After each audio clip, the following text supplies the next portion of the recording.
Hello hello everyone. Radhe Radhe. जय श्री कृष्णा, जय श्री राम। आज हम बात करने जा रहे हैं टीडीएस ऑन कैश विड्रॉवल। अगर हम बैंक से या पोस्ट ऑफिस से कैश विड्रॉ करते हैं तो हमारा कई बार टीडीएस डिडक्ट हो जाता है। आज हम उसी के बारे में बात करने जा रहे हैं कि किस अमाउंट से ज़्यादा हम अगर विड्रॉ करते हैं तो कितना परसेंटेज टीडीएस डिडक्ट होगा। तो इसके लिए इनकम टैक्स में सेक्शन कौन सा है? Section 194N of income tax act. तो पहली बात तो क्या हुई, सेक्शन की बात करी हमने। सेक्शन को 194N के अंदर टीडीएस डिडक्ट होगा। अब बात करते हैं हम कितना अमाउंट विड्रॉ करते हैं तब टीडीएस कटेगा। ये पूरे फाइनेंशियल ईयर का है, 1 अप्रैल से लेकर 31 मार्च के बीच में। ऐसे नहीं कि एक बार ही अगर मान लो 5-5 लाख करके निकाला है या 1 लाख करके निकाला है, जो भी करके मान लो जो भी अमाउंट है, तो टोटल एग्रीगेट अमाउंट देखा जाएगा पूरे फाइनेंशियल ईयर का। अगर 20 लाख रुपए से ज़्यादा किया और हमें पिछले 3 सालों की कोई भी आईटीआर फाइल नहीं की, ठीक है जी, तो हमारा टीडीएस डिडक्ट हो जाएगा।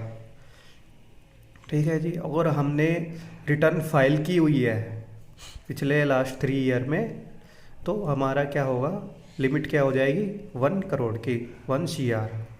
ठीक है जी। अगर आईटीआर फाइल नहीं की लास्ट 3 फाइनेंशियल ईयर की तो लिमिट क्या है, 20 लाख।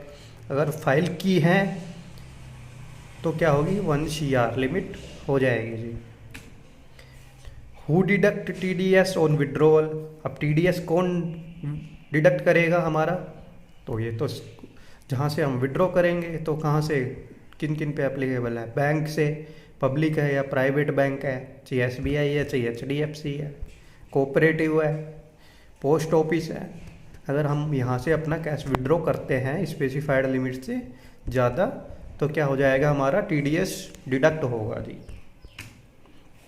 अब ये सेक्शन 194N किस किस पर एप्लीकेबल नहीं है। अगर ये लोग विड्रॉ करते हैं तो इन पर टीडीएस नहीं कटेगा। कौन? एक तो गवर्नमेंट खुद ही हो गई, सेंट्रल हो, state government, bank, post office, क्योंकि काम ही यही है इनका। तो मान लो डिपॉजिट करना, विड्रॉ करना, तो इनका भी टीडीएस नहीं कटेगा। बिजनेस कोरस्पोंडेंट ऑफ बैंक, जो बिजनेस कोरस्पोंडेंट ऑफ बैंक काफ़ी देखे होंगे ना कि जो बैंक का बिहाफ पे काम करते हैं।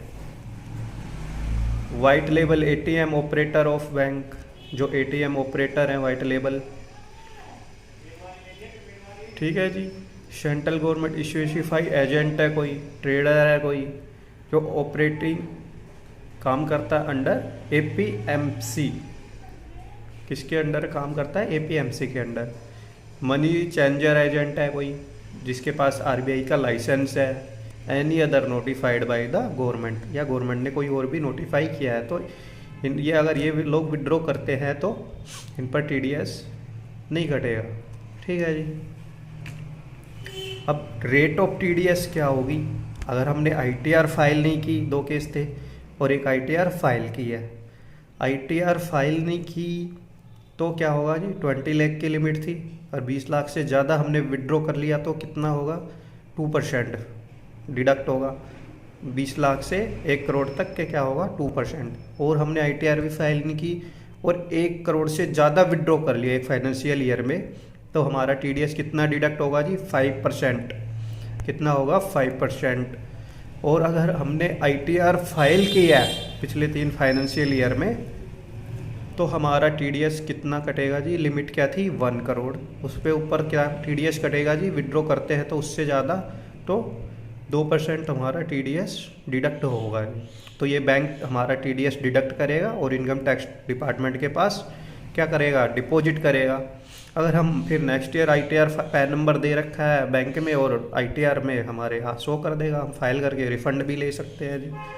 ठीक है जी। और एडजस्ट भी कर सकते हैं जो टैक्स पेबल था उसके अगेंस्ट में, वो कोई प्रॉब्लम नहीं है जी। तो आपको समझ आ ही गया होगा जी। तो जो कैश विड्रॉ है तो देख के करें, थोड़ा लिमिट में, टीडीएस से बचना है तो।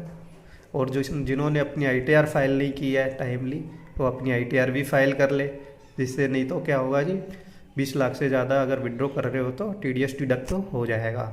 और आईटीआर फाइल नहीं कर रहे तो उसका कोई क्लेम भी नहीं कर पा रहे हो आप। Okay ji, thank you so much. Like, share and subscribe for more updates and knowledge. Thank you.